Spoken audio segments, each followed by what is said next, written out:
Hello everyone, and like I said, my name is Sanjiv Yajnik, but today is about you, and I want to start by doing just a couple of things, and then I've got a very short message for you. But there's a lot to celebrate today. We've got superstars sitting all around this room, and I know you've done a lot of introductions and recognitions, but I want to do a few of my own. So I've got to tell you, I've got to want you to recognize one of my personal heroes, J.D. Hoy. Please stand up. Stand up.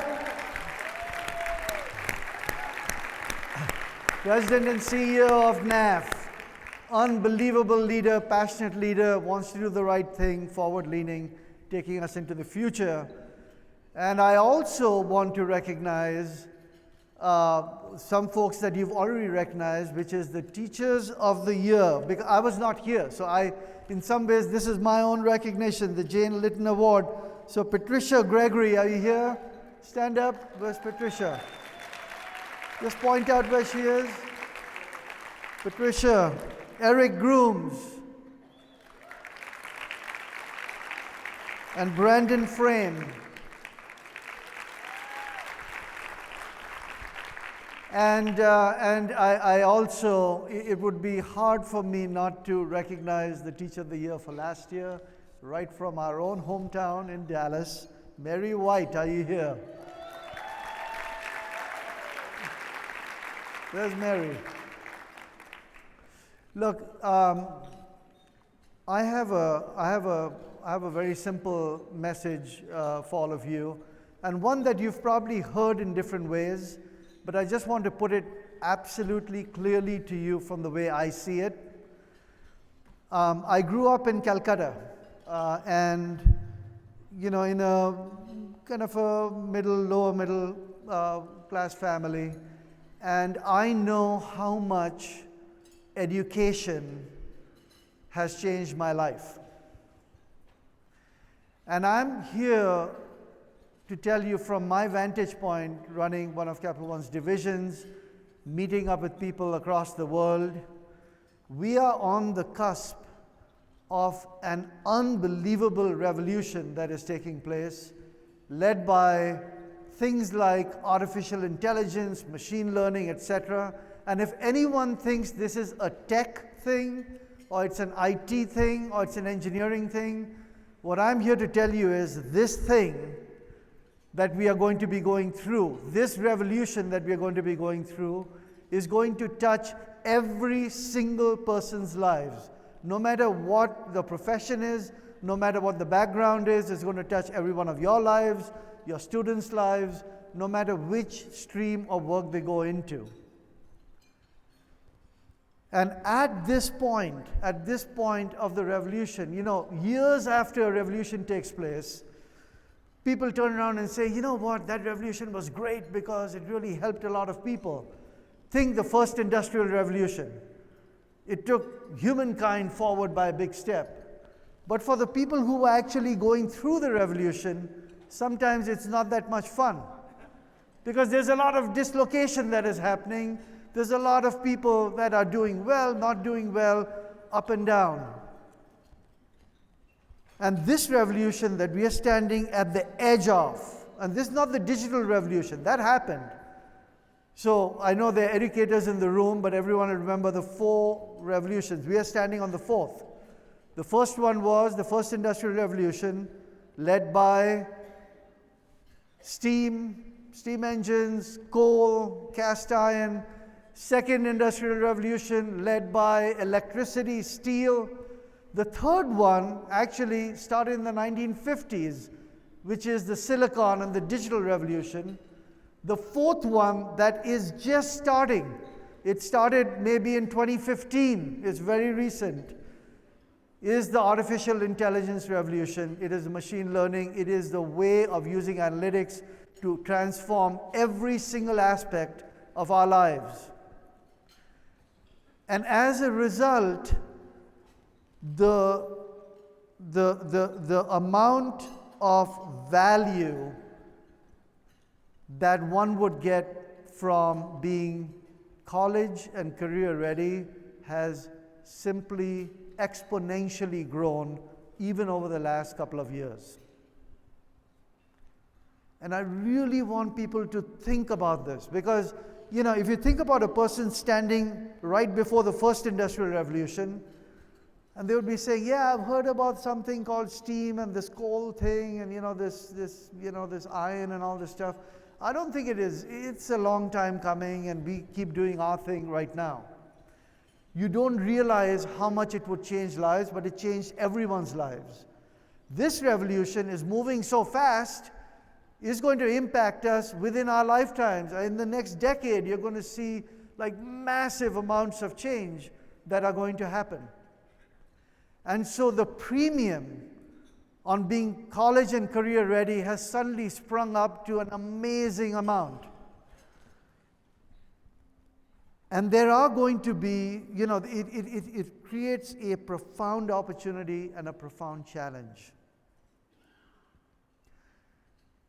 The profound opportunity, the profound challenge being that as a country, the United States, the only thing that we have to turn back to that is going to help us turbocharge our country to the next step is our talent. And when I say our talent, is not the top 1% of our talent, top 1% being the 1% that is getting educated somewhere, or the 2 or the 3. We need 100% of our talent, of our talented people getting through and being educated and getting every opportunity and stepping forward and creating the industries of the future and making our country all that it can be through this transformation.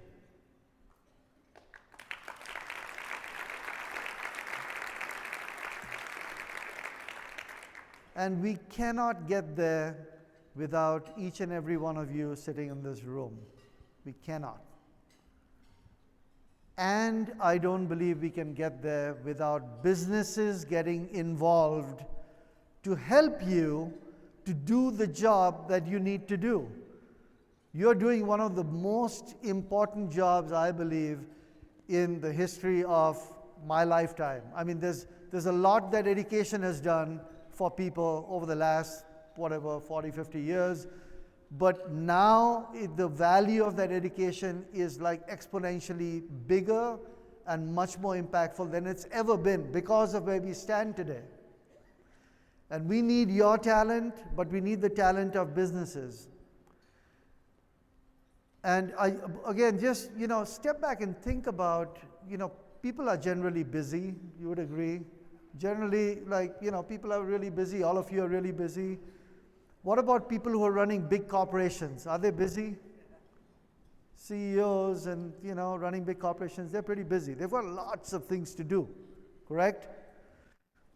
Now, let's have a bit of a look at who are the people who are so involved in NAF. Who are the people who are giving their time to NAF? Do folks here know who some of the board members are of NAF? You're familiar with the board members of NAF? Some nodding heads, some not.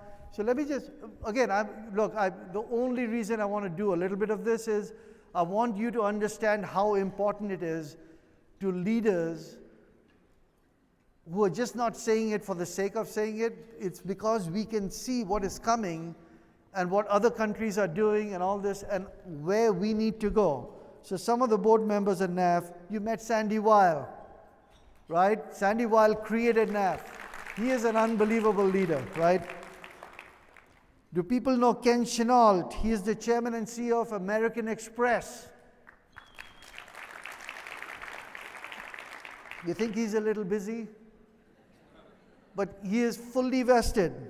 Okay, Gene Ludwig. He's the founder and CEO of Promontory Financial Group. Okay. I have no idea how they let me in. And they've actually made me treasurer, but I've kind of slipped in there.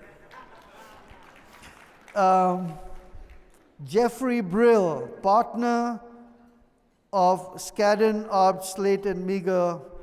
He's Okay, Ursula Burns, Chairman of Xerox Corporation. Lynn Doty, Chairman and CEO of KPMG. Robert Doogie, Executive Chairman, U.S. Retirement Partners.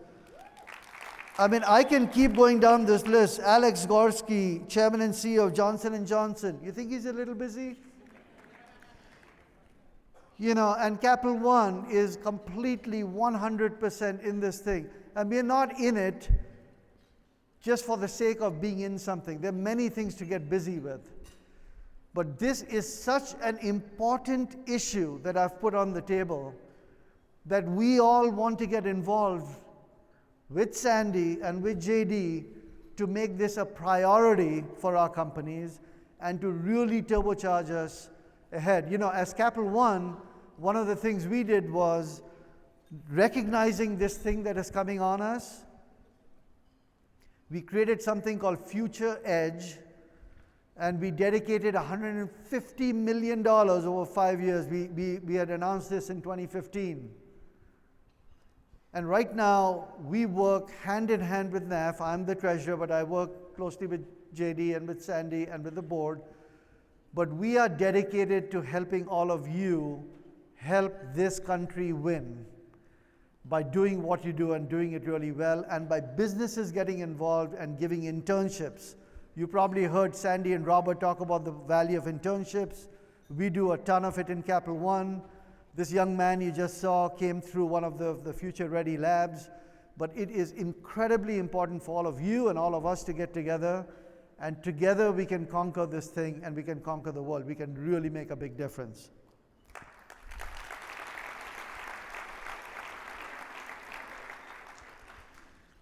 So the last thing I want to say is that, you know, for the students going through NAF, so they get the academics and they get the business thing coming together. They get internships, that is really important. They see how the real world works. They can go and take it back into their classrooms.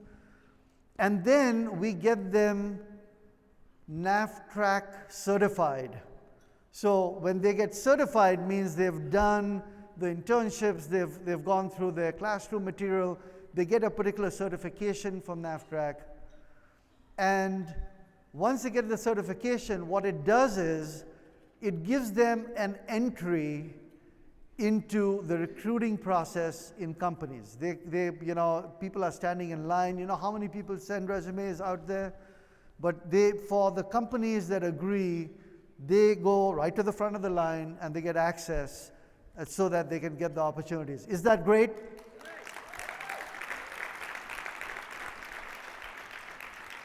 So JD, what I'd like to tell you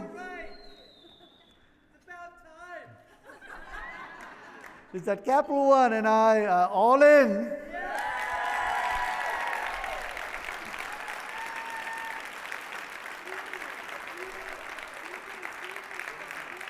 We're going to make it happen together. Folks, together we can do anything. Thank you so much.